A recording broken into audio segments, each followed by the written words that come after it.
Olá, eu sou o Patrick e essa é uma tentativa de fomentar a discussão entre a militância petista sobre questões que tanto a direita quanto até mesmo setores da esquerda estão diariamente usando para atacar o Partido dos Trabalhadores. Em tempos de guerra declarada, velada, híbrida e outras tantas mais, não podemos deixar de fazer aquilo que a gente pode ajudar. A ideia é convidar companheiras e companheiros para opinar com franqueza acerca dessas questões, sem meias palavras e sem aquele tom parlamentar que ninguém mais aguenta quando alguns falam de conjuntura. O jeito é simples, a edição é bem caseira. Tudo por áudio de WhatsApp, trocado com nossa turma em todos os cantos do país. Nessa troca de mensagens, a gente vai conversar com o companheiro Walter Pomar, que é professor de Relações Internacionais da UFABC, e com a companheira Natália Sena, da direção nacional do Partido dos Trabalhadores.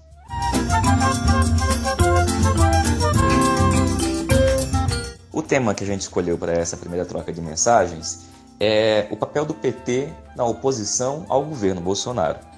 Walter, dizem que existe um isolamento do PT no bloco de oposição ao governo Bolsonaro, que enquanto outros partidos de esquerda tentam incidir no debate em algumas pautas importantes, como a Previdência, o PT segue preso ao tema do Lula livre.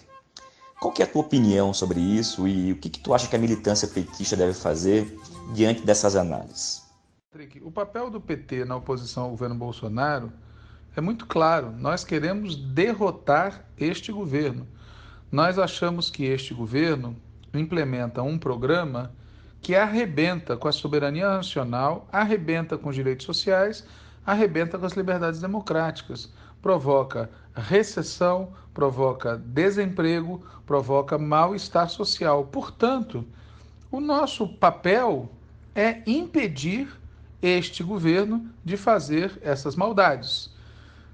Outros setores da oposição veem de maneira diferente o seu papel. Falam em oposição propositiva, em oposição pontual, em oposição construtiva e por aí vai. Esses outros setores da oposição têm uma avaliação diferente da nossa acerca do que é o governo Bolsonaro. No fundo, imaginam que o governo Bolsonaro tem alguma coisa de aproveitável. Imaginam que o governo Bolsonaro é algo menos ruim do que de fato é. Então, essa é a primeira parte da minha resposta. O governo Bolsonaro faz mal para o país e o papel da oposição petista é impedir que ele faça mal para o país, impedindo ele de implementar o seu programa. Mas, Walter, há quem diga que essa posição do PT o isola na oposição. Por exemplo, no debate sobre a Previdência. Como que fica essa questão do isolamento? Veja, essa conversa de que o PT estaria isolado já apareceu em 2018.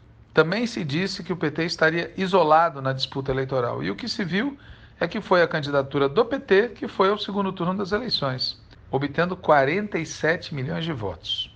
A conversa de que nós estaremos isolados hoje no Congresso Nacional, nesse debate da reforma da Previdência, ela envolve duas armadilhas. A primeira armadilha é: dizem que nós estamos isolados porque gostariam que nós estivéssemos negociando o mal menor, negociando aspectos da reforma da Previdência, dizendo para o governo: olha, essa maldade aqui a gente não aceita, troca por essa. Nós não vamos fazer isso. A reforma da Previdência como um todo é negativa para o país: desconstitucionalização, capitalização e piora geral das condições de aposentadoria. É uma destruição da aposentadoria, não tem o que negociar. A segunda armadilha no raciocínio de quem nos acusa de isolamento é achar que a gente mede isolamento pelo que acontece na Câmara dos Deputados ou no Senado. Veja, o isolamento que conta para um partido de esquerda, para um partido popular, é quando ele está isolado do povo, quando ele se afasta do povo. E o PT não está afastado da posição que prevalece nos movimentos sociais, nas ruas, nas mobilizações. Obrigado, Walter. Seguindo ainda na questão da Previdência, houve uma certa cobrança para que o PT negociasse, nessas armadilhas que o Walter mencionou. mas acho que a gente precisa entender um pouco melhor o que de fato já aconteceu. Natália, sobre a posição de não apresentar emendas à PEC da Previdência, foi isso mesmo que aconteceu? O que a direção e a bancada do PT encaminharam afinal? Oi, Patrick. Na verdade, a resolução tirada pelo PT não foi de que não apresentaríamos emendas na PEC da Previdência, né? Tanto que apresentamos, né? A bancada apresentou 9 emendas e foi autorizada a assinar um número significativo de emendas de outros parlamentares. As emendas apresentadas pelo PT foram supressivas ou aditivas, o que significa que elas ou garantem direitos hoje vigentes ou ampliam direitos, né? A posição do PT é contrária à totalidade da reforma. E o Diretório Nacional, na resolução que foi aprovada no dia 22 de março, orientou as bancadas a não medirem esforços para derrotar os 2 projetos do governo que tratam da Previdência, tanto a PEC 6, que é a reforma da Previdência em si, quanto o projeto que reestrutura a carreira dos militares e amplia as distorções, né, entre a cúpula militar e a base. E na tua opinião, essa tática de fato foi a mais acertada?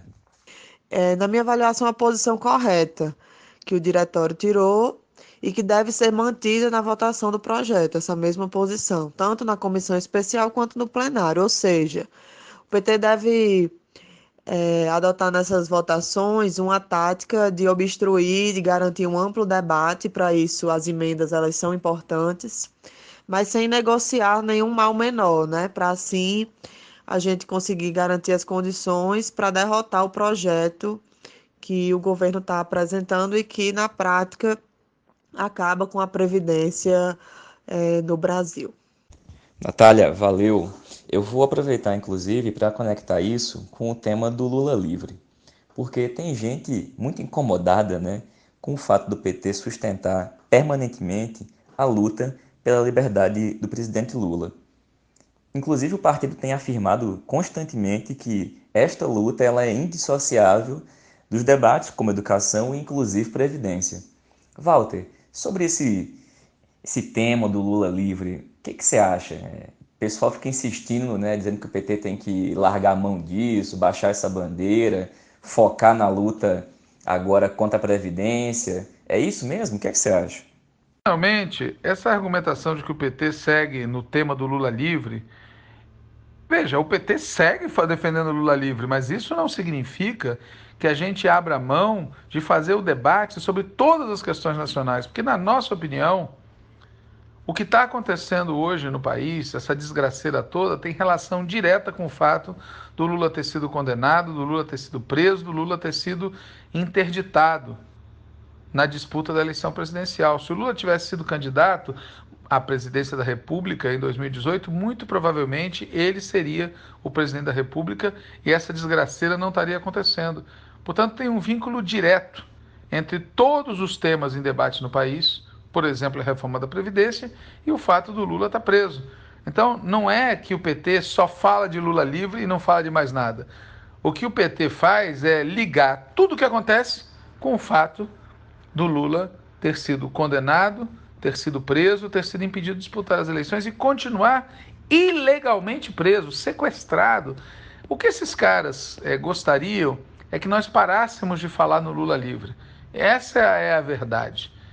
Eles sabem muito bem que a gente está na luta pela defesa da educação, está na luta pela defesa da aposentadoria pública, está na luta pelas liberdades democráticas, está na luta pela soberania e está na luta pelo Lula livre, porque para nós tudo isso forma um todo, uma coisa única, interligada. Muito bem, Lula livre. Valeu, Walter. Acho, inclusive, que esse é um tema que a gente tem que sempre estar abordando, né, nessas nossas conversas. Em especial, agora na greve geral do dia 14, pode ser um tema que algumas pessoas não queiram tratar adequadamente e a gente certamente tem que ter condições de bancar esse debate. E o seguinte, gente, uma coisa que eu acho importante nesses tempos difíceis e duros é ter condições de fazer a luta, mas também manter a cabeça e o coração preenchidos de coisas boas. Por isso, 2 companheiros, na verdade um companheiro e uma companheira, muito queridos, vão trazer pra gente sugestões de séries, vídeos, músicas, livros. E bom, o primeiro deles é o companheiro Giovanni Svanazzi, um grande camarada gaúcho, que traz pra gente uma dica em especial para esse mês de junho.